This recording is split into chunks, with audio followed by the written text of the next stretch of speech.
Hello, John. Hi. You're one of my heroes, so I'm a little bit nervous, but don't mind me. Okay, so I would like to know, after this cool presentation that you did about your history and everything, I have one question. What were your childhood programming heroes, or maybe even games that inspired you to do this awesome work that you have done? Yeah, so on computers, the games were, Lode Runner and Shoplifter. Programmers were Nasser Jabeli and Bill Budge and Dan Gorlin. There's a really long list of programmers back in the early 80s. I really love their games. And yeah, I'll remember them forever, and I've contacted a lot of them and had them at, reunion parties and stuff. Okay, thank you. You once said also that making video games is the greatest art form there is. Can you maybe elaborate in a few sentences why is that? I mean, it does combine a lot of categories, but can you elaborate a little bit? Yeah, so it's visual, the way that paintings are visual or, movies are visual. But it's fully interactive. Like, it changes depending on what the viewer wants to do, which is really unique. It has audio in it, so music. It's got lots of music in video games, and video games get soundtrack awards even for having really great soundtracks. But the real big difference in video games is just design, game design, that is not present in any other kind of media.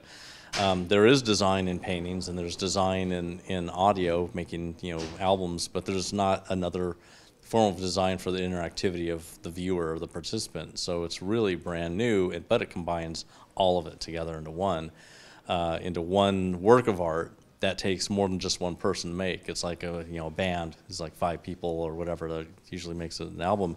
And video games can make, you can have over 1,000 people making a video game, like Assassin's Creed, So, or you could have one person, like Minecraft, so it's super varied, but it does, you have a team of people making one artwork together in all of these different, multimedia, pieces of data coming together to create an experience that is, interestingly, it only lasts for a little while and then you're on to the next one. So you're like making them constantly. It's really amazing. Thank you. Yeah, we heard in your presentation that design is a key factor in producing and selling the video games. What would you have done something differently in your career? We all heard that you had a lot of ups, and with a lot of ups comes a lot of downs as well. So what would you have done something differently in your career, and why? Well, before learning how to program, I was drawing, so I was an artist already, and I've drawn a ton of comics that eventually we're going to publish in a book. But I almost became an artist until I found out about programming, and to me it was basically the same kind of creative process. It's just like logic-based art, versus visual-based art. So I probably would have done something in art.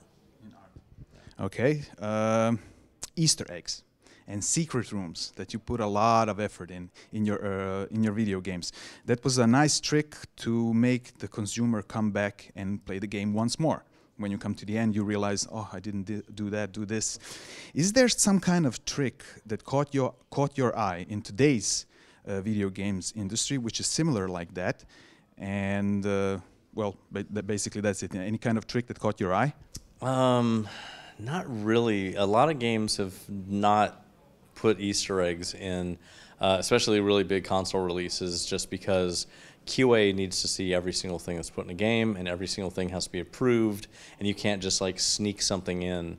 In the late 2000s, this happened with I think it was Elder Scrolls or something, where a ton of assets were on the CD. They weren't actually in the game, and everybody could go looking through everything, and they had hidden a bunch of stuff in there, and so that's like, they're very strict now. But if you're just releasing a game yourself, if you're an indie, you can put Easter eggs in your game if you want.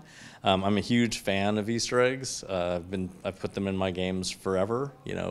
I think it was probably Super Mario Brothers that got me started on that, because there's a ton of hidden stuff in that game, and it was like, wow. So we started immediately putting it in our games in 1990. Awesome.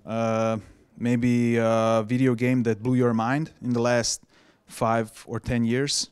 Any video game? Well, let's see. Minecraft's a little older than that, but that was like a massive industry changer when that came out. I was really just taken by Ghost Recon Breakpoint when it came out. Even though it came out as a looter shooter, they changed it into a fully immersive tactical milsim, and I just love that game to death. I have basically 1,000 hours in it. It's almost, you know, like World of Warcraft was my previous addiction for thousands. I had at least 3,000 hours in that game. Awesome. One more thing before I let you go, I would like to comment you about your arch nemesis when you were doing your video games in the 90s, Duke Nukem. How was the competitiveness with that game and that studio? Well, I loved Duke Nukem. That was such a great game. I mean, we've known Todd Replogle since he started making Caves of Thor, and you know, before he did Duke Nukem. In fact, I showed him how to program Duke Nukem, the very first side scroller, how to do it fast because it was really slow. And you know, that was when he was programming Dark Ages. And anyway, he's been somebody that we've kept in touch with back then. And when Duke 3D was in development, we were very excited about the game, even while we were making Quake. And when they released it in, I think it was January of 1996, I played the shareware version, you know, immediately. It was such a good game. I loved it. I couldn't wait for the whole thing to come out, which I think it came out just after Quake did. And then I could finally, you know, play episodes 2 and 3, and I got the Plutonium pack as soon as it came out. And I listened to music for Duke 3D every day for 10 years at least. One of my favorite games of all time. Yeah, it's just amazing. Thank you. And before I let you go, sorry, I mean, I have a ton of questions, but I'm just gonna ask you to maybe send. Do you have some kind of message? We heard in your presentation you have at the end some kind of messages for the upcoming talent and the future game developers. So if you have some kind of message or advice for them. Sure. You don't need permission to make games. You can do it right now. You can go home and you can start learning how to code and learn how to design or learn how to write stories and narrative tools like ink. You can enter the industry today if you just start making a game. There's nothing stopping you. You're going to learn faster at home. The internet is full of all the information you need to make any game. So if you're interested in it, you can do it right now. Thank you very much, John. All right, thank you.